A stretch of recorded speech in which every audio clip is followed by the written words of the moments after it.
Hola, buenas tardes.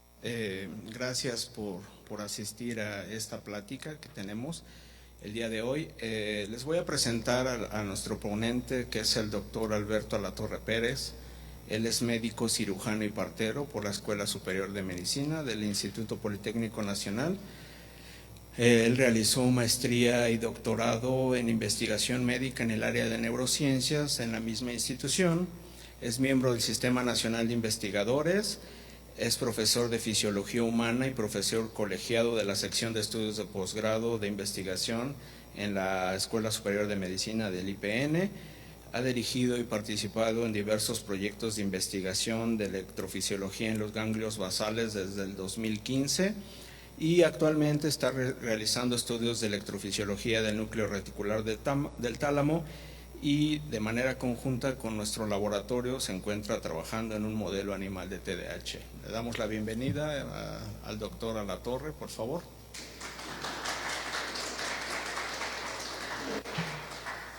Bien. Bueno, hola, buenas tardes. Vamos a platicar un poquito sobre este tema, que es alteraciones en el ritmo tálamo cortical y su papel en el TDA o en el trastorno por déficit de atención e hiperactividad. Bien, antes de iniciar, pues bueno, vamos a hablar sobre este tema, o nos interesa este tema porque pues existe discrepancia, o más bien ignorancia, en si el trastorno por déficit de atención pertenece a la clasificación de disritmias tálamo-corticales o no. Entonces, esa es la intención de esta plática, de dilucidar un poquito si o no. Y bien, bueno, vamos a empezar de manera muy sencilla, desde lo más básico. Bien, gracias. Bien, bueno. Vamos a empezar hablando de los... Ya no sé. ¿No? ¿Ya está? Sí, gracias. Bien, los seres vivos pues somos seres complejos, los sabemos, uni- y pluricelulares. Cumplimos, o para ser seres vivos debemos de cumplir con un ciclo vital. Nos relacionamos con el medio ambiente a través del intercambio de materia y energía, y aquí tenemos un detalle muy importante, que es que respondemos a estímulos, ¿okay? Esta respuesta a estímulos pues nos va a permitir adaptarnos al ambiente. Entonces, los seres vivos tenemos dentro de nuestras características la capacidad de poder responder a estímulos. Esto es importante porque nos va a llevar hacia la vía que vamos a estudiar. Bien, la forma más básica de la vida pues es la célula, ya las conocen, tenemos dos tipos, las procariotas, las eucariotas, como la de aquí del dibujo, y pues son el componente básico de nuestros órganos y tejidos. Una de las características de las células, o para que las células puedan formar órganos y tejidos, es que deben de especializarse. Bien, una vez que las células se han especializado, pues van a poder formar tejidos, y existen 4 tejidos básicos: el tejido epitelial, que forman nuestra piel, nuestras mucosas y revestimientos, las conjuntivas, etcétera. En este caso pues ilustramos con la mucosa gástrica, que a todos nos ha pasado alguna vez que después de una comida muy irritante pues nos llega a doler. Entonces ese es un tipo de especialización, que es un epitelio. Otro tejido es el tejido muscular, que lo tenemos de 3 tipos: el muscular esquelético, que nos permite movernos; el muscular cardíaco, que lleva a cabo el bombeo; y el muscular liso, que forma parte de nuestros órganos, las vísceras huecas,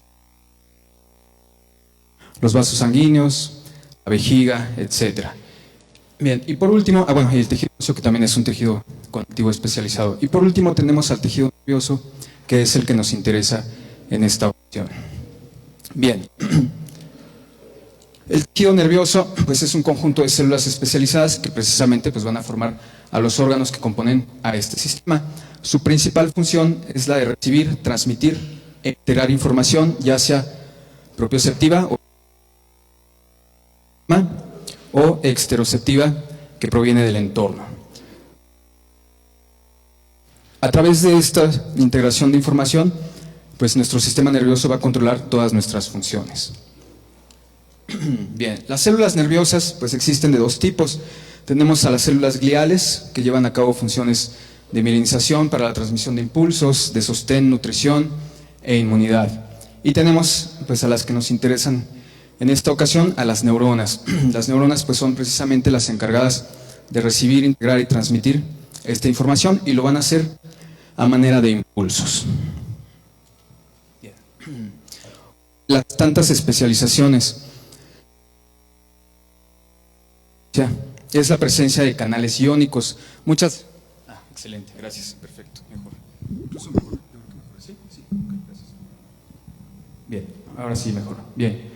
Les comentaba, una de las principales o una de las características o de las especializaciones de nuestras neuronas es la gran expresión de canales iónicos. ¿Okay? ¿Qué son estos canales iónicos? Bueno, como lo dice aquí, pues son proteínas de la membrana celular. Aquí en las ilustraciones lo que podemos observar pues son las membranas y distintos tipos de canales que voy a explicar ahorita brevemente. ¿Qué son estos canales? Bueno, permiten el paso de iones o de moléculas con carga, como podemos ver aquí, pues de sodio, potasio, cloro, magnesio y otros. ¿Okay? Y la importancia de estos canales iónicos es que una vez que son activados, pues van a generar corrientes, y estas corrientes son las que se van a traducir en los impulsos. Entonces aquí podemos ver que estos canales iónicos responden a distintos mecanismos. Aquí en el primer ejemplo tenemos un canal ligando dependiente, donde el estímulo que lo va a activar es la presencia de una molécula o de un ligando. El ejemplo más común de los canales ligando dependientes pues son los receptores para los neurotransmisores. Entonces, si no existe o si no está presente el neurotransmisor o el ligando, pues el canal está en su forma inactiva o cerrado. Otro tipo de canales son los dependientes de voltaje, donde cambios en el voltaje de la membrana van a permitir su activación o inactivación. Uno más serían los canales de tipo mecánico, donde responden a presión, a tacto, y por último tenemos a los canales de fuga, que como dice aquí, pues siempre están abiertos y esos no pueden inactivarse. Bien, entonces a través de esta especialización de la membrana, que son los canales iónicos, es que vamos a poder generar y transmitir los impulsos eléctricos. Bien, ¿cómo lo vamos a hacer? Bueno, pues para poder realizar esto, pues vamos a hablar de la parte básica de la electrofisiología, pues que es el potencial eléctrico. Y en cuanto al potencial eléctrico, pues vamos a tener dos tipos, el que denominamos potencial de la membrana en el reposo, que no es otra cosa más que un estado de estabilidad en los voltajes. Estos voltajes o estas cargas que observamos en las neuronas o en las células en general, pues son el resultado de la sumatoria de todos los iones que existen tanto dentro como fuera de la membrana. Entonces, mientras la célula, en este caso la neurona, se encuentra en reposo, quiere decir que no está siendo estimulada, pues vamos a tener un potencial de membrana en reposo, que en promedio en nuestras neuronas va a ser o va a estar alrededor de los menos 70 milivolts, quiere decir que hay un predominio de cargas negativas comparado con las positivas. Pero ¿qué sucede cuando aplicamos un estímulo? Entonces el potencial eléctrico va a ser la respuesta a estímulos. Aquí en la gráfica vemos que aplicamos un estímulo y observamos un cambio en este voltaje. ¿Okay? ¿De qué van a depender los potenciales eléctricos? Pues precisamente de un intercambio de cargas o un intercambio iónico entre el medio interno y el medio externo, que se va a dar a través de los canales iónicos que acabamos de mencionar. Entonces, bueno, esta generación de los potenciales eléctricos pues es indispensable para la comunicación neuronal, y vamos a ver qué sucede. Una vez que aplicamos un estímulo, pues vamos a ver que se genera una corriente positiva. Si los canales que se activan a través de este estímulo son canales iónicos con especificidad para el sodio, pues vamos a ver un incremento en el voltaje que vamos a llamar despolarización. Posterior a este viene un descenso en el voltaje que llamamos repolarización, que depende de una corriente o de un incremento en la conductancia al potasio. Quiere decir que el potasio va a salir de las células. Después de esto viene un periodo de hiperpolarización, o sea, un descenso más allá de mi reposo. Esta hiperpolarización se da porque los canales de potasio son un poco más lentos que los de sodio y permiten una salida masiva de estos iones. Y por último tenemos a la recuperación, que sería la última fase del potencial de acción, y esta está dada por la bomba sodio-potasio, que nos permite regresar las cargas a donde estaban, el sodio hacia afuera de la célula y el potasio hacia adentro. Pero existen otro tipo de estímulos que son muy importantes para esta plática, que son los estímulos hiperpolarizantes. Cuando este estímulo se aplica sobre la célula, el voltaje va a descender. En vez de ver un potencial de acción normal, los estímulos hiperpolarizantes van a descender el voltaje más allá de los menos 70 milivolts. Esto recuérdenlo porque nos va a ser de importancia más adelante. Entonces tenemos dos tipos de estímulos, los que suben el voltaje y los que bajan el voltaje. Bien, entonces una vez que generamos este potencial de acción a través del intercambio iónico, pues el potencial de acción se va a generar aquí en el cono axónico y se va a transmitir a lo largo de la fibra. Entonces lo vamos a ir transmitiendo cada cierta distancia a lo largo de la fibra. En este caso es una fibra mielínica, entre los nodos de Ranvier vamos a tener una alta expresión de canales iónicos que me van a permitir relevar este potencial o regenerarlo. De esa manera va a llegar a la terminal de la fibra, donde vamos a llevar a cabo una transmisión del impulso hacia otra célula. Esta transmisión, en el caso de nuestra plática, va a ser de tipo químico. Bien. Entonces, para que nuestras células se comuniquen, pues es necesario la sinapsis. ¿Y qué es la sinapsis? Pues es precisamente la comunicación entre dos neuronas o entre una neurona y una célula de algún otro tipo, como puede ser una célula muscular.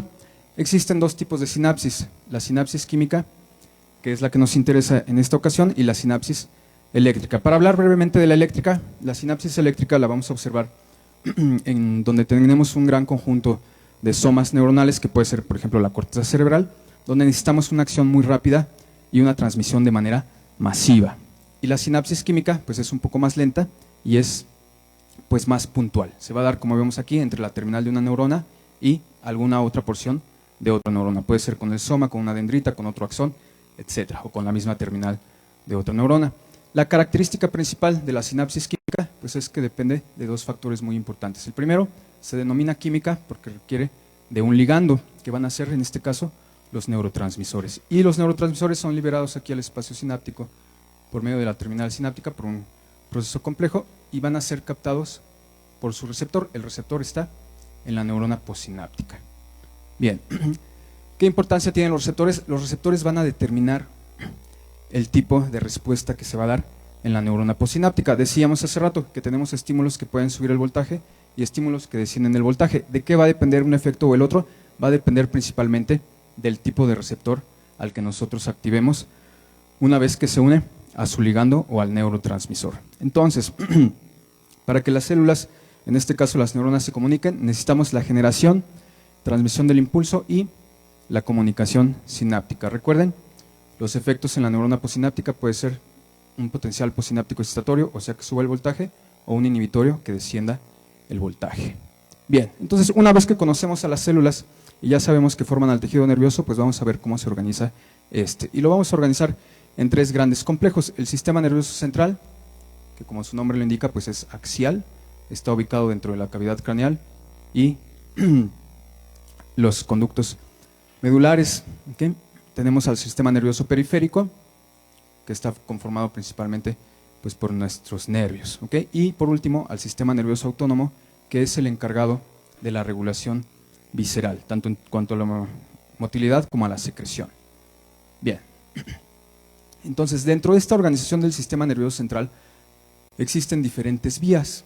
Tenemos cuatro tipos: las vías aferentes, que van de la periferia hacia el centro, o sea, del sistema nervioso periférico hacia el central; las vías eferentes, que van al revés, de la parte central hacia la periférica; y dentro del sistema nervioso central tenemos dos vías: las ascendentes, que van de estructuras más primitivas o inferiores hacia lo más filogenéticamente avanzado, que sería la corteza cerebral; y las vías descendentes, pues que llevan la dirección opuesta. Entonces, ¿qué son las vías? Pues son precisamente las conexiones neuronales entre un punto y otro de nuestro sistema, ya sea del periférico al central o dentro del central.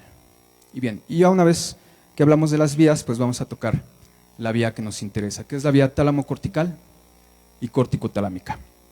Y bien, ustedes saben, o si no, bueno, lo mencionamos, el tálamo es un conjunto de núcleos, aproximadamente 80 núcleos, que están en la parte más central de nuestro cerebro. Aquí en un corte horizontal, pues lo vemos aquí en medio, tálamo izquierdo, tálamo derecho; en un corte coronal están aquí en la parte central, y en un corte parasagital lo observamos aquí, inmediatamente o adyacente a nuestros ventrículos laterales. Entonces, ese es el tálamo. ¿Qué es el tálamo? Pues es un conjunto de neuronas que sirve principalmente para captar la información, ya sea propioceptiva o exteroceptiva, quiere decir todos los estímulos que recibimos. ¿Qué va a pasar con este tálamo? Bueno, capta los estímulos y los va a mandar hacia la corteza, que como mencionamos, pues es la parte más avanzada, y aquí pues la vemos como la porción más externa, esta parte que se ve foliada. ¿Okay?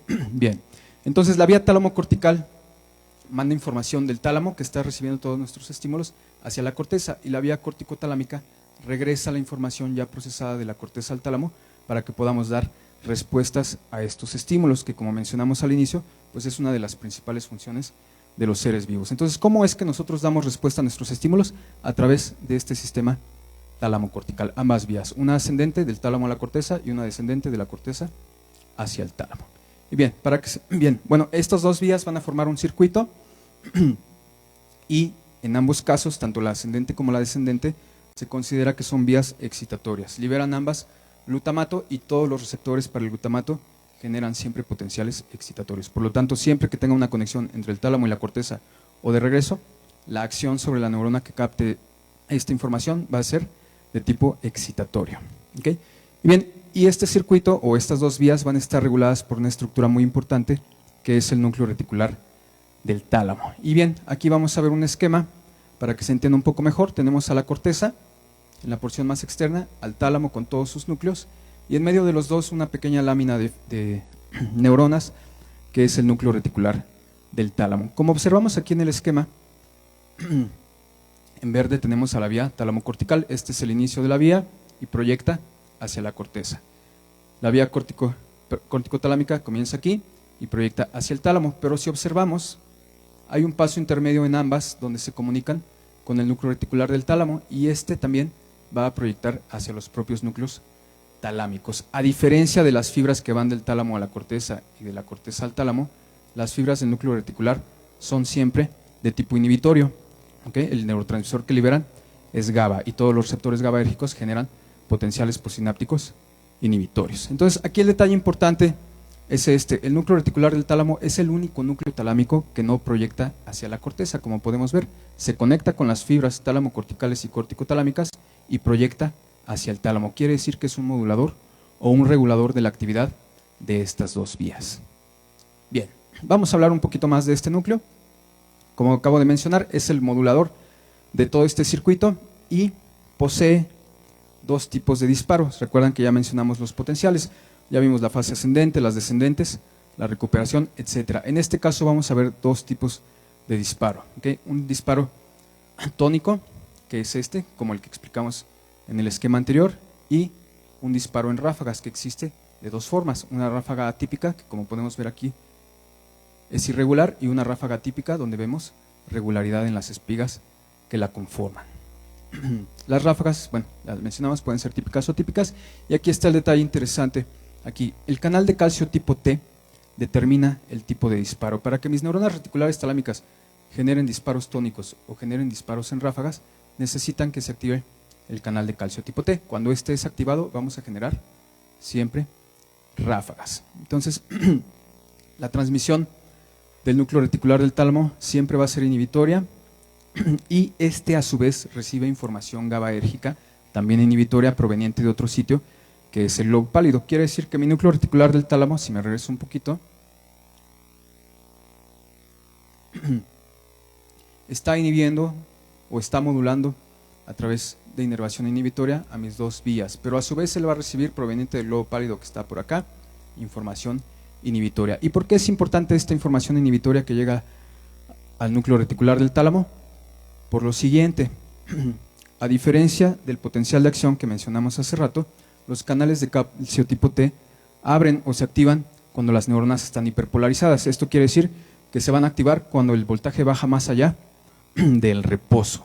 Y esto es muy importante porque entonces quiere decir que cuando mis células tienen voltajes bajos van a disparar en ráfagas y cuando tienen voltajes altos van a disparar de manera tónica. Y eso lo podemos ver aquí, midiendo la distancia que existe entre mi línea de reposo, aquí aproximadamente a menos 60 milivolts. ¿Okay? Tiene que subir mucho mi voltaje para que yo genere disparos tónicos, tiene que subir un poco para que genere ráfagas atípicas y no es necesario que suba para que yo pueda generar ráfagas de tipo típico, que esto es lo importante. Entonces, ¿cómo es que el núcleo reticular del tálamo modula a las vías tálamo cortical y corticotalámica? Pues lo hace, regresándonos aquí, liberando GABA o inhibiendo a la información que pasa de un lado o del otro.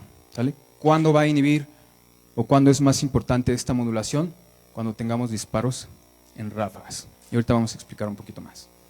Bien, entonces ya conocemos las vías, ya sabemos la vía que vamos a tratar o el circuito que vamos a tratar, que es el tálamo cortical. Y otro detalle muy importante pues es la presencia de ritmos biológicos. Otra de las características de los seres vivos Pues es que nos regimos, o muchas de nuestras funciones se rigen o respondemos a ritmos biológicos. ¿Cómo cuáles? Bueno, pues en algunas especies la hibernación, que es un fenómeno que se da de manera anual. Otro tipo de ritmo biológico, la menstruación, que es un fenómeno que dura aproximadamente 28 días. Otro fenómeno, pues el sueño-vigilia. ¿Okay? El estro, quienes tenemos mascotas, pues hemos batallado alguna vez con la fase de celo de estas, que también es periódico. ¿Okay? Otro tipo de ritmo biológico es la migración o el apareamiento estacional, etcétera. Y de estos, pues el más importante, o el que nos interesa en este caso, pues son los ritmos circadianos. ¿Qué son estos ritmos circadianos? Pues son precisamente el reloj interno que poseemos, que nos permite llevar a cabo ciertas funciones en relación al día y la noche, como cuáles: la secreción de cortisol que se da en la madrugada, la secreción de melatonina que nos prepara para dormir, los cambios en la temperatura, tenemos la mayor temperatura durante el día y nuestra temperatura desciende durante la noche, etcétera. Entonces, para que nosotros podamos responder a estos ritmos o para que podamos generar dentro de nuestro organismo ciclos circadianos, necesitamos una integridad de la vía tálamo-cortical. Y bien, se sabe bien o está demostrado que estos ritmos circadianos tienen mucho que ver con la atención, que es lo que nos interesa, y ya vamos a entrar de lleno con esto. Entonces, bien, la atención responde al curso de los días y los horarios. Nosotros debemos de generar cierto tipo de rutinas para que podamos tener atención o para que podamos poner atención a las diferentes actividades que realizamos durante el día. Entonces, la atención responde a estos cambios o a estos ritmos de tipo circadiano. Podemos poner más atención durante el día o en estado de vigilia, y obviamente pues cuando estamos dormidos no estamos atentos, pero algún evento nos puede despertar. Bien, durante las primeras horas del día también tenemos poca atención, y los niveles más altos de atención los alcanzamos más o menos entre la 1 y las 3 de la tarde. Esto responde entonces a los ritmos de tipo circadiano.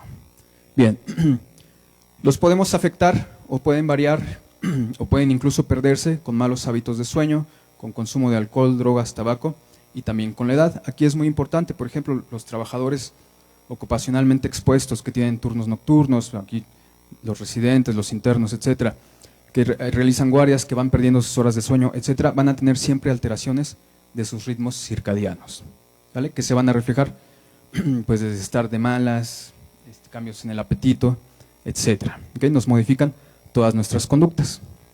Bien, entonces, así como existen ritmos circadianos, pues vamos a tener ritmos específicos en otros sistemas o en otros aparatos. Aquí específicamente pues vamos a hablar de los ritmos tálamo-corticales y corticotalámicos, pero tenemos otros como por ejemplo el ritmo cardíaco, etcétera. Y bien, los ritmos tálamo-corticales y corticotalámicos pues tienen las características que enlistamos aquí. Se relacionan con los ritmos circadianos, eso ya lo mencionamos, está comprobado, y sirven para regular la actividad cortical. Esta es la base del trastorno por déficit de atención. ¿Okay? Sabemos que estos ritmos van a estar modulados por el núcleo reticular del tálamo. Ya explicamos que a través de proyecciones GABAérgicas o inhibitorias, modula la actividad de la vía tálamo-cortical y corticotalámica. Aquí que es importante, entonces ya sabemos que este núcleo tiene dos tipos de disparo. Ya explicamos que el tónico se da cuando la neurona se despolariza, y el de ráfagas cuando la neurona está en hiperpolarización, pero tienen que ver a su vez con los ritmos circadianos. Durante la vigilia, cuando estamos despiertos durante el día, vamos a tener un predominio del disparo tónico, de los disparos sencillos. Y durante el sueño vamos a ver que predomina el disparo en ráfagas. A estos fenómenos, al estado de vigilia o a los disparos tónicos que se observan durante el estado de vigilia, se les conoce como desincronización, y por el contrario, a los disparos en ráfaga les denominamos sincronización. Bien, y si observamos un electroencefalograma, que vamos a ver ahorita un poco más adelante, existe dentro de las primeras fases del sueño unas ondas muy características que se denominan usos de sueño, que son ondas que se observan durante la transición entre el estado de vigilia y sueño, o al revés, entre el estado de sueño hacia la vigilia. ¿Okay? Estos usos ya se ha comprobado que están relacionados o determinados por la actividad del núcleo reticular del tálamo. Esto quiere decir que cuando el núcleo reticular del tálamo está rafagueando, vamos a observar, si yo al mismo tiempo hiciera un registro en el reticular y pusiera unos electrodos para hacer un electrocorticograma, pues vería una relación entre las ráfagas del reticular con los usos o las ondas de sueño, ¿vale? Y esto es muy importante. Bien, entonces siguiendo con los ritmos tálamo-corticales y corticotalámicos, pues estas ondas de sueño son indispensables no solo para la transición entre el sueño y el estado de vigilia, sino que se sabe que son muy importantes para el aprendizaje, la memoria y la atención. Quiere decir que un sujeto que tiene TDA tiene una disminución en la generación de estos usos de sueño. Cuando se presentan los usos de sueño, quiere decir que el núcleo reticular está rafagueando y esas ráfagas impiden que la información llegue de manera adecuada a la corteza. Eso no quiere decir que esté mal. Simplemente recuerden que dentro de nuestras cortezas pues tenemos distintos tipos. Las cortezas primarias son las ejecutivas. Ahorita quiero pensar que están observando la pantalla o que están escuchando lo que estoy diciendo, están poniendo atención a esto. Entonces, si observo la pantalla, voy a apagar el resto de estímulos. Si estoy escuchando, voy a apagar el resto de estímulos. ¿Cómo lo hago? Bueno, a través del núcleo reticular del tálamo. Este permite que la información que sí quiero, en este caso la pantalla, llegue a mi corteza primaria y le pueda poner atención, y el resto de estímulos, la silla, etcétera, pasen hacia otras áreas corticales asociativas para que no les hagamos caso en este momento, ¿vale? Entonces son indispensables las ondas en uso porque dependen de las ráfagas del reticular, y se sabe que cuando hay ondas de uso precisamente se hace esta redistribución de la información para que no llegue a mis cortezas primarias, sino que se distribuya hacia las asociativas o a las accesorias también para efectos de memoria, etcétera. Bien, entonces estas ondas en uso se presentan durante la fase 2 del sueño no REM, ¿okay? Y sincronizan la información del tálamo cortical y corticotalámica, o sea que forman un fenómeno que denominamos oscilaciones tálamo-corticales. Y estas oscilaciones tálamo-corticales poseen un ritmo, tienen un ritmo determinado. Ya habíamos dicho, durante la vigilia el núcleo reticular del tálamo dispara principalmente de manera tónica y durante el sueño lo hace en ráfagas. Entonces, durante el estado de alerta o durante el sueño vamos a tener también cambios en las oscilaciones. Bien, ¿cómo se generan estas ondas en uso? Al igual que las ráfagas del núcleo reticular, pues se van a generar a partir de la activación de los canales de calcio tipo T. Recuerden que para que activemos estos canales el voltaje debe de bajar, a diferencia de lo más común, que es que deba de subir. Y bien, se sabe, ya se han hecho experimentos en los que el bloqueo de estos canales disminuye la presencia de ondas en uso. Entonces, podríamos decir que indirectamente las ondas en uso pues están relacionadas con la activación de los canales de calcio tipo T, o que dependen del tipo de disparo del núcleo reticular. Entonces, si mi reticular dispara de manera tónica, no voy a tener ondas en uso. Si dispara en ráfagas, sí voy a tener ondas en uso, por lo tanto puedo tener aprendizaje, memoria y atención. Y aquí vemos una ilustración de un electroencefalograma, ¿okay? Donde observamos las ondas en uso. Tienen la característica de tener una fase ascendente y una fase descendente, que le llaman el waning y el waxing, ¿okay? Y bueno, entre estas dos fases, entre la fase 1 y la fase 2 del sueño, tenemos a las ondas teta, que también están muy relacionadas con la actividad del núcleo reticular del tálamo y con la memoria y atención. Bien, aquí podemos observar el resto de las ondas, de mayor frecuencia a menor frecuencia. Durante la vigilia vamos a tener ondas de tipo beta, ¿okay? Y conforme vamos transicionando a las fases de sueño, pues vamos a ir disminuyendo las frecuencias, ¿ok? El núcleo reticular del tálamo determina, las ondas de tipo teta, ¿okay? Las beta están en vigilia, el resto van a ser durante el sueño, y las ondas gamma las vamos a observar cuando tenemos actividades de tipo motor o cuando estamos ante una situación de alta concentración, ¿okay? Si estamos, por ejemplo, realizando un examen, si estamos haciendo algún escrito, alguna cosa que requiera demasiada atención, vamos a cambiar nuestros ritmos hacia los ritmos de tipo gamma. Entonces aquí nos interesa recordar la presencia de ondas teta, son la transición hacia el sueño, y las ondas beta que van a estar en el estado de vigilia. Bien, entonces retomando el núcleo reticular del tálamo, pues este es un experimento clásico de esta estructura donde tenemos un registro triple. Aquí es en la primera línea un registro de la vía tálamo-cortical, aquí un registro del núcleo reticular del tálamo y aquí un registro en la corteza cerebral, un electrocorticograma. Entonces, coincide que la actividad del núcleo reticular del tálamo evoca o provoca actividad tálamo-cortical que se ve reflejada en la corteza. Entonces, siempre que tengamos actividad del núcleo reticular del tálamo, vamos a poder transicionar del estado de vigilia al estado de sueño y vamos a poder consolidar nuestras funciones de memoria y aprendizaje y atención. Entonces, esto nos indica que sí existe una relación entre la actividad del núcleo reticular del tálamo con la vía tálamo-cortical, que a su vez se refleja en la corteza cerebral. Bien, entonces ya conocemos la vía que participa en este trastorno, ya conocemos los ritmos biológicos, ya conocemos que existe un ritmo del núcleo reticular del tálamo que se traduce en un ritmo tálamo-cortical. Recuerden, durante la vigilia, disparos tónicos, durante el sueño, disparos en ráfaga. Y entonces, ¿qué es una disritmia? Bueno, pues como el título de la plática lo dice, van a ser alteraciones en los ritmos biológicos de cualquier tipo.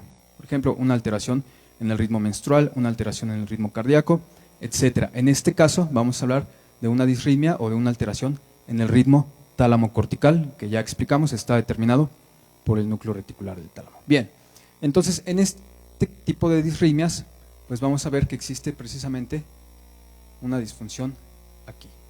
Lo que vamos a perder es la modulación o la regulación del núcleo reticular del tálamo.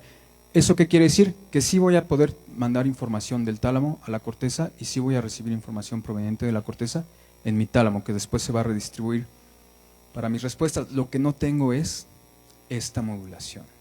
Entonces, una disritmia va a ser una alteración o un cambio en un ritmo biológico normal. En el caso de las disritmias tálamo-corticales, pues quiere decir que durante la vigilia ya no voy a observar tantos tónicos y durante el sueño ya no voy a observar tantas ráfagas. Bien, entonces recuerden, la pérdida de la función o la falla en la modulación del núcleo reticular del tálamo me va a generar un cambio en el ritmo del circuito tálamo-cortical. Y esa es la base de los estudios nuevos. Bien, estas disritmias o las disritmias tálamo-corticales y otras disritmias cerebrales se han relacionado o están ya muy bien descritas con muchos trastornos, como puede ser la enfermedad de Parkinson, la esquizofrenia, el trastorno obsesivo-compulsivo, la depresión, la epilepsia y trastornos de la visión y de la audición. ¿Okay? Ya está bien determinado que dentro de estos trastornos existe un proceso de disritmia, y esto es importante porque, como les comentaba al inicio de la plática, pues existe discrepancia o ignorancia entre si el TDA es o no es una disritmia. Bien, entonces pues vamos a empezar ya a hablar del TDA. El TDA, o trastorno por déficit de atención e hiperactividad, pues es un trastorno del neurodesarrollo. ¿Okay? Se caracteriza por falta de atención, problemas para socializar, conducta solitaria, ausencia de organización, incapacidad para planear actividades, conductas compulsivas, fallas en la memoria, hiperactividad, ausencia de límites, incapacidad para reconocer la autoridad, bajo rendimiento escolar, impaciencia, movimientos constantes, que pueden ser piernas inquietas, bruxismo, etc. Entonces, si observamos todas estas manifestaciones, pues el conjunto de ellas nos lleva a pensar en el TDA, pero por sí solas o de manera aislada, pues nos llevan hacia otro tipo de trastornos, que son los que enlistamos anteriormente. Puede ser, por ejemplo, la depresión, pues cursa con algunos de estos, los trastornos del espectro autista cursan con muchos de estos, de estas manifestaciones, etcétera. Quiere decir que los trastornos neurodegenerativos o del neurodesarrollo que ya están clasificados como disritmias comparten muchas de sus características con el trastorno por déficit de atención, lo que nos hace pensar que sí podría ser una disritmia y que puede ser que alguno de los componentes morfofuncionales también estén compartidos dentro de estos trastornos. Entonces, un niño con todas estas características pues nos lleva a pensar en que padece de trastorno por déficit de atención e hiperactividad. Bien, con datos de aquí mismo del hospital, pues se sabe que está presente en aproximadamente un 5% de la población infantil y adolescente, con una edad de inicio aproximada de los 4 años, o entre los 4 y los 12 años. Es un trastorno muy y sobrediagnosticado. Subdiagnosticado porque muchas veces el niño presenta algunas de las características que mencionamos, es muy inquieto, no hace caso en la escuela, le va mal en los exámenes, etcétera, y pues se piensa que nada más es pues parte de una mala educación o falta de atención en casa, etcétera. Entonces eso nos lleva al subdiagnóstico. Y el sobrediagnóstico, pues en cuanto vemos a un sujeto, a un niño con alguna de las manifestaciones clínicas, ya inmediatamente dicen tiene TDA, ¿no? O en la escuela le fue mal, no le hizo caso a la maestra y ya le dicen a la mamá, es que ya tiene TDA. Entonces esto es un problema muy grave porque no nos permite alcanzar datos específicos. Bien, otro problema que tenemos con el TDA pues es que su diagnóstico tarda de 3 a 5 años. ¿Vale? ¿Por qué? Pues porque son muchas las manifestaciones que tiene y tenemos que observar al niño durante su desarrollo para saber si realmente tiene este trastorno o no. Bien, otro problema que hay con el TDA pues es que los padres o los cuidadores, los tutores, abandonan el seguimiento y el tratamiento por lo mismo de que tarda mucho el diagnóstico y el tratamiento más común pues es de 2 años, que también y además no es barato, por lo tanto muchos lo abandonan. Otros factores que influyen, o más bien factores de riesgo para el trastorno por déficit de atención sería tabaquismo, alcoholismo y consumo de drogas durante el embarazo. ¿Okay? Falta de ácido fólico también está relacionada con el TDA. El uso prolongado de dispositivos electrónicos en los niños también ya está comprobado que nos va a generar cambios en los ritmos. ¿Okay? Malos hábitos del sueño también nos pueden llevar a TDA. Recuerden, el ritmo tálamo cortical es un ritmo circadiano. Durante el día tónico, durante la noche en ráfagas. Entonces, si no duermo bien, si no duermo a mis horas o las horas necesarias, voy a empezar a generar ahí un cambio de ritmo. Bien, la fisiopatología del TDA pues es multifactorial, van a influir muchísimas cosas, pero bueno, vamos a ver las que ya están comprobadas y pues el abordaje es desde el punto de vista electrofisiológico más que clínico, entonces vamos a enlistar las que son de interés para nuestra plática. La primera es una disminución global de la inhibición. Se sabe que los sujetos con TDA tienen dentro de todo su cerebro una disminución en cuanto a la síntesis y secreción de neurotransmisores de tipo inhibitorio, principalmente el GABA. Entonces, si retomamos un poquito lo que comentábamos hace rato, decíamos que el núcleo reticular del tálamo modula a través de la liberación de GABA o de un neurotransmisor inhibidor. Entonces, yo puedo perder esa modulación de la vía tálamo-cortical mediante la disminución global de la inhibición. Quiere decir que el cerebro de un niño con TDA secreta menos neurotransmisores de tipo inhibitorio. Ese es el primer punto que nos lleva a pensar que sí puede ser una disritmia. ¿Okay? Alteraciones en la transmisión dopaminérgica y o noradrenérgica. También está comprobado que en los niños con TDA tenemos disminución en la secreción de dopamina. Y aquí es importante porque el núcleo reticular del tálamo, además de recibir información GABAérgica proveniente del globo pálido, expresa 2 receptores dopaminérgicos, el D1 y el D4, quiere decir que también es modulado a su vez por la dopamina. Entonces, si yo pierdo la secreción global de neurotransmisores inhibitorios, pues voy a modificar a mi núcleo reticular del tálamo. Si pierdo o modifico la secreción de dopamina, también voy a modificar a mi núcleo reticular del tálamo. Ya tenemos 2 detalles que me llevan a pensar en la disritmia. ¿Okay? ¿Qué otro? Niveles alterados en general. Están disminuidos los inhibitorios, está disminuida la dopamina y los demás, la serotonina, la histamina, etcétera, pueden estar alterados, ya sea hacia arriba o hacia abajo. En muchos casos pueden ser de manera compensatoria para evitar o para tratar de modular la pérdida de la inhibición. Bien, existen también algunas anomalías estructurales, fallas en la red de modo predeterminado. La red de modo predeterminado es aquella que nos mantiene, digamos que en un stand-by cuando estamos en vigilia, y salir, cuando nosotros realizamos una actividad que requiere de atención, tenemos que salir de esta red de modo predeterminado. Los sujetos que tienen TDA les cuesta mucho trabajo o tardan mucho más tiempo del normal en salir de la red de modo predeterminado o en pasar de la red de modo predeterminado a los mecanismos de atención. Bien, otra cosa que puede influir son trastornos en la nutrición, factores genéticos, el TDA es heredable, disfunción del lóbulo frontal y red frontoparietal. ¿Okay? Que son, bueno, pues parte de los principales sitios donde vamos a mandar señales talámicas. Y bueno, aquí en la ilustración pues nada más pusimos la estructura de la dopamina, que juega un papel muy importante en la generación del TDA porque están disminuidos los niveles de secreción de esta. Bien, existen junto con el TDA pues otros trastornos que ya relacionamos, pero muchos de ellos se pueden cursar de manera conjunta, o sea que son comorbilidades. Y según datos de aquí del hospital, el 70% de los casos de TDA en México va a cursar con alguna de estas no manifestaciones, con alguna de estas otras enfermedades: ansiedad, depresión, trastornos del sueño, trastornos del habla, falta de aprendizaje y trastornos del espectro autista. Este lo puse entre paréntesis porque se tiene que hacer un diagnóstico diferencial muy específico para saber si el sujeto pertenece al espectro autista o tiene TDA. Son muy parecidos, como ya vimos cuando enlistamos las manifestaciones. Entonces, si yo me voy a analizar la ansiedad, pues ya sabemos que en la ansiedad existe una disritmia. Si me voy a ver la depresión, también existe una disritmia. En los trastornos del sueño, obviamente, existe una disritmia, y en los trastornos del habla y el aprendizaje también. Lo mismo que en los trastornos del espectro autista. Por lo tanto, todo esto nos lleva a pensar que efectivamente el TDA es o cursa con una disritmia. Bien, el tratamiento del trastorno por déficit de atención, pues es también, al igual que su diagnóstico, pues tiene que ser multidisciplinario y pues debe de adecuarse, como en cualquier otro padecimiento, tanto a la edad como a las características de nuestros pacientes. Tenemos un tratamiento farmacológico que está dado principalmente por el metilfenidato, el famosísimo Ritalin, que ahorita vamos a hablar un poquito más de este.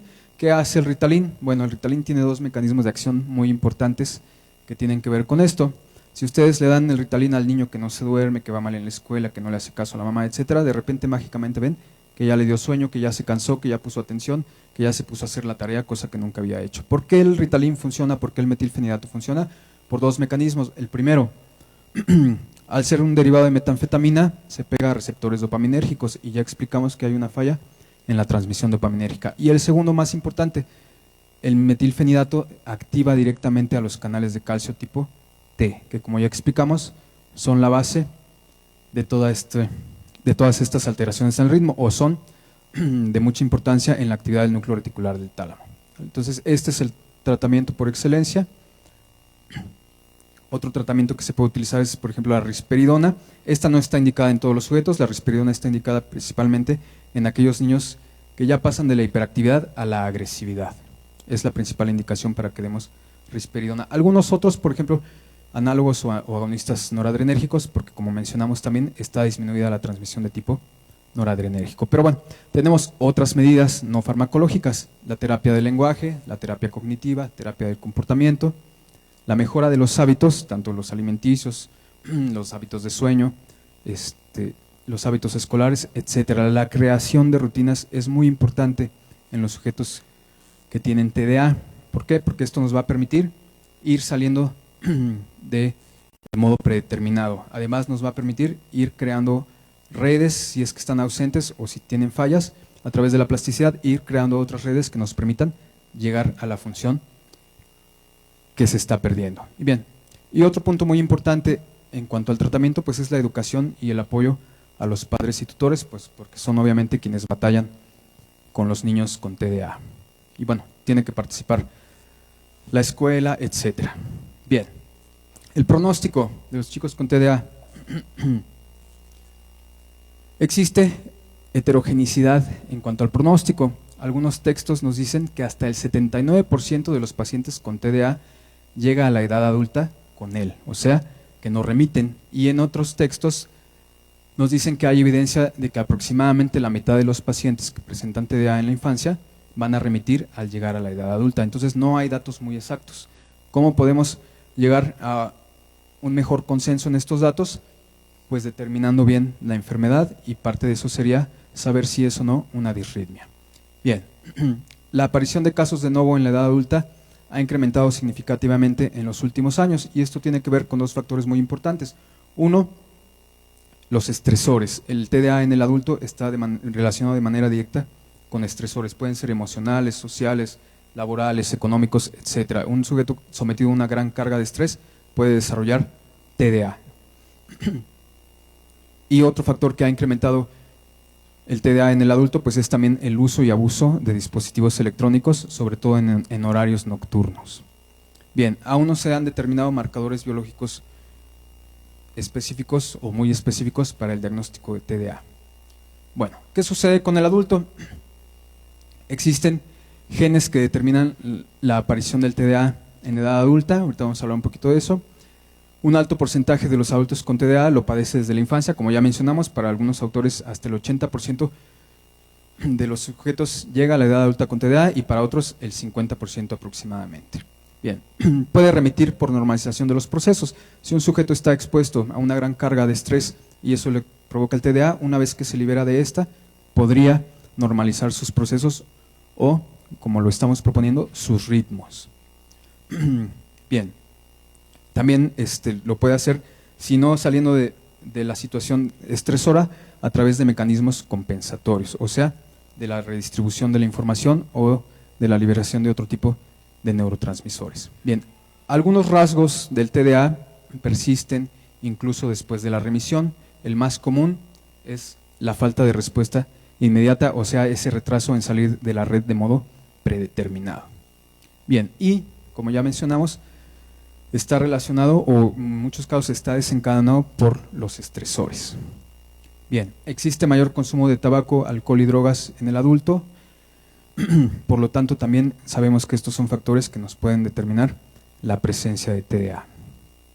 Y bien, entonces todo esto nos lleva a la pregunta que más nos interesa, que es si hay o no disritmia o si es o no el TDA una disritmia. Entonces, aquí les presento algunas evidencias de que sí hay disritmia en el trastorno por déficit de atención e hiperactividad. La primera, pues es un modelo que se hace en roedores, donde a través de la supresión de este gen, del KIT1, se generan ritmos tálamo-corticales aberrantes. Entonces ya existe un modelo bien establecido, lo establecieron en unos electrofisiólogos coreanos, donde determinaron que la supresión de este gen, o sea, crean roedores knockout que no expresan este gen, e inmediatamente la supresión del gen nos remite a ritmos tálamo-corticales aberrantes. ¿A qué me refiero con aberrantes? Pues que están alterados, puede ser que estén incrementados o que estén disminuidos. Otros genes, como el CAC-NA1A y el 1C, y que no sé cómo se pronuncia, producen alteraciones en la expresión de canales de calcio. Ya están bien determinados. ¿Okay? Este primero está relacionado con trastornos del espectro autista. ¿Okay? Y este último ya está bien determinado que se relaciona con el TDA. Entonces, la supresión, la alteración, la falla en la expresión de alguno de estos 4 genes nos va a provocar alteraciones en las oscilaciones tálamo-corticales o en los ritmos tálamo-corticales. ¿Qué más evidencia tenemos? Bueno, en los sujetos con TDA, ya sean niños o adultos, si nosotros les hacemos un electroencefalograma, vamos a ver que disminuyen las ondas teta. ¿Eso qué quiere decir?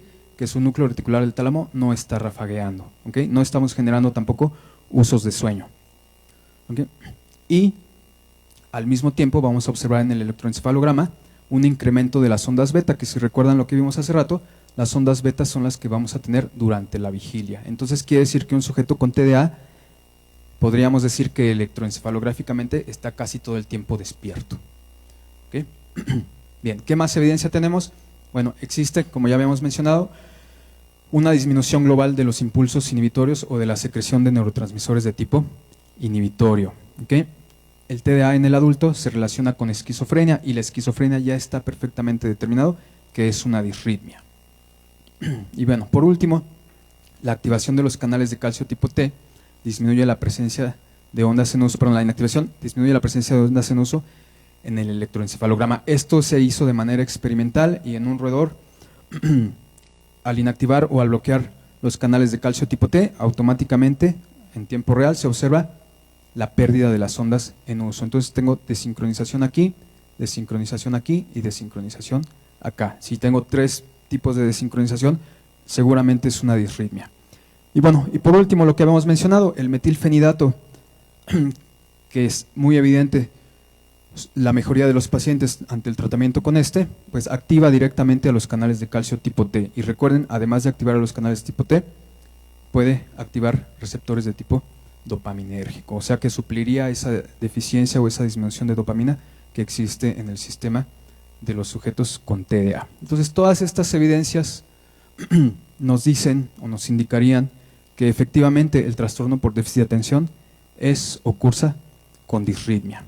Y bien, pues pues como parte de esta duda que sale de si es o no una disritmia, pues en colaboración aquí con el doctor Corona, que agradecemos la invitación, y el Laboratorio de Electrofisiología de la Superior de Medicina, estamos trabajando en un modelo animal de disritmia tálamo-cortical o de trastorno por déficit de atención.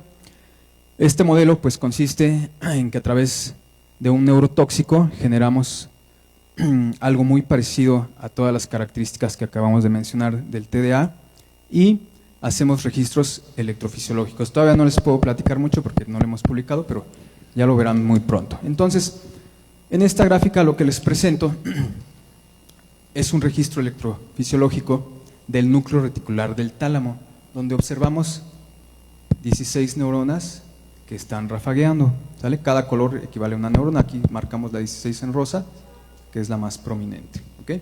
¿Qué características vemos en estas? Bueno, primero, el número de disparos en el número de eventos de ráfaga en este experimento fue de 16. La duración de estos fue de hasta 30 milisegundos en por lo menos 2 neuronas, ¿ok? Y si observan o si las comparan entre ellas, pues las espigas miden casi lo mismo y son, podríamos decir, que uniformes. Entonces aquí estamos observando un registro electrofisiológico que se realizó en la Superior de Medicina de ráfagas típicas. ¿Se acuerdan que al inicio dijimos hay típicas y atípicas que dependen de su morfología? Esto lo hicimos allá y son ráfagas de tipo típico. ¿Qué características repito? Bueno, pues primero son muchas. Segundo, tienen una mayor duración. Y tercero, son muy uniformes. Si yo comparo las espigas de una neurona con la otra, se parecen entre sí, por lo menos en la amplitud, tienen mucho que ver.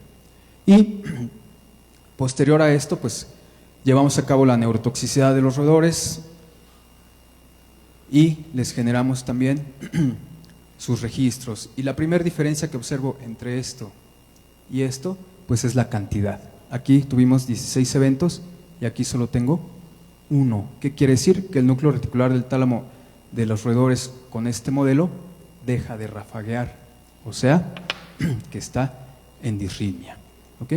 Repetimos los experimentos en otros animales y observamos nuevamente lo mismo. Aquí tengo 2 neuronas nada más, aquí tuve una, aquí tuve 2, o 2 eventos, aquí tuve 1, aquí tengo 2, aquí tuve 16. ¿Qué otras diferencias observo? La duración, ¿ok? Este tiene menor duración, alcanzó un máximo aproximado de 12 milisegundos y estas pues muy cercanas a eso. Aquí tuve 2 eventos y otra diferencia que observo, perdón, ¿qué hice? Es la morfología de las ráfagas. Estas ráfagas son típicas, estas ráfagas son atípicas, no se parecen estas con estas, pero estas dos sí se parecen entre sí. Entonces, en los estudios que estamos realizando entre el laboratorio de aquí de neurociencias del hospital y el de electrofisiología de la superior, es precisamente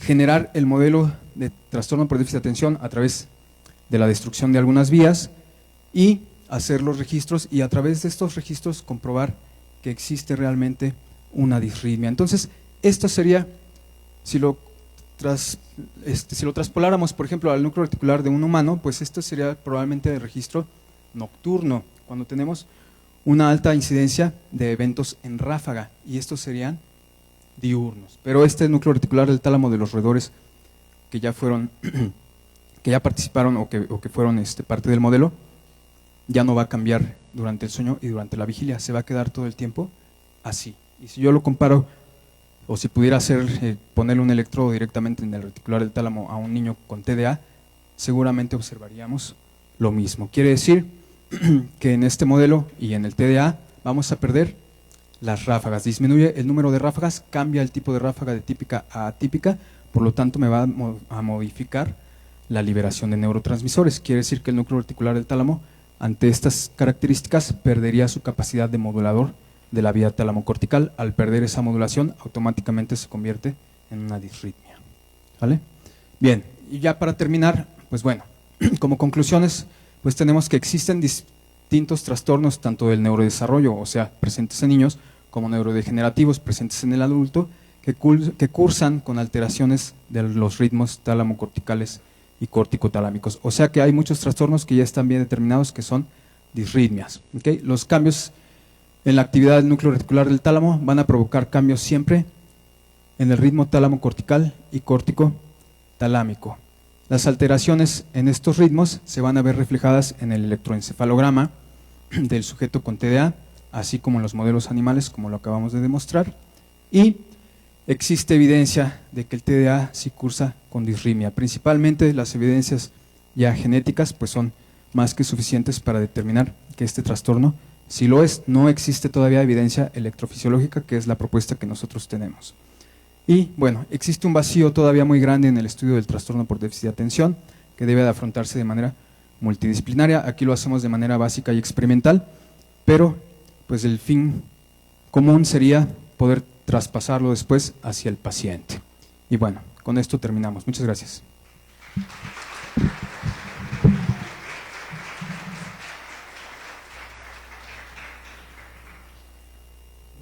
A los canales tipo T de calcio, al final eso, más allá de ser benéfico, al final en cuestión de tratamiento, también sería de ser muy cauteloso en ese sentido, justamente por lo que preguntaba la doctora, porque al final parte de lo que la mayoría siempre de gente que tiene pacientes que tienen trastorno por déficit de atención, saben que este tipo de fármacos tienen efectos secundarios adversos.